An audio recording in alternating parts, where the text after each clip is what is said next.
Vic Soto at Joey De Leon emosyonal na humarap sa publiko matapos kasuhan ni Atasha Mulak.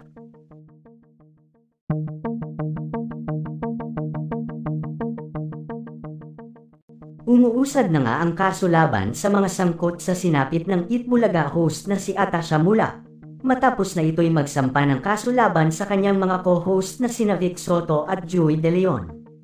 Tila nga bangungot kung ihahalin tulad umano ang mga naranasan ni Atasha sa kamay ng sangkot sa sinapit nito kamakailan lamang. Matagal umanong nanahimik si Atasha Mulak hinggil sa mga gawain ito ng kanyang mga co-host. Dahil na din sa takot at pangamba nito sa maaaring mangyari sa kanya, ngunit sa pagkakataon ngang ito ay hindi na kinaya ni Atasha ang lahat. Kaya naman ito nga ang naging dahilan kung bakit siya tinanggal bilang host ng nasabing noontime show.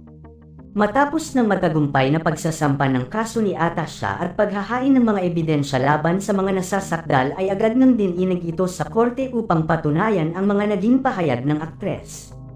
Samantala tila isang bangungot naman ang pangyayaring ito para kay Vic Soto at Joey De Leon na ngayon ay nasasangkot sa malaking eskandalo ang kanilang mga pangalan dahil sa isiniwalat na ito ni Atasha Mulak.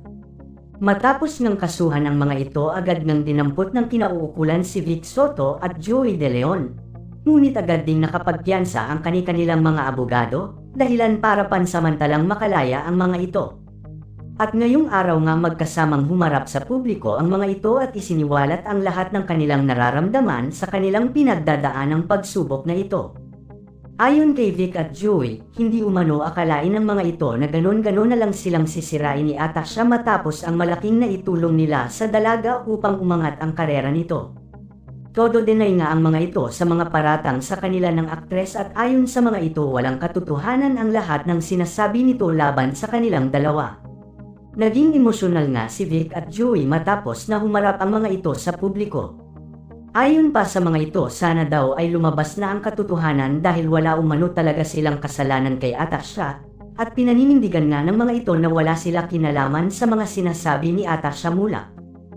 Hiling din ni Vic at Joey sa publiko na sana ay maging transparent ang ilan sa mga netizens at alamin ang tunay na nangyayari bago sana sila husgahan ng mga ito.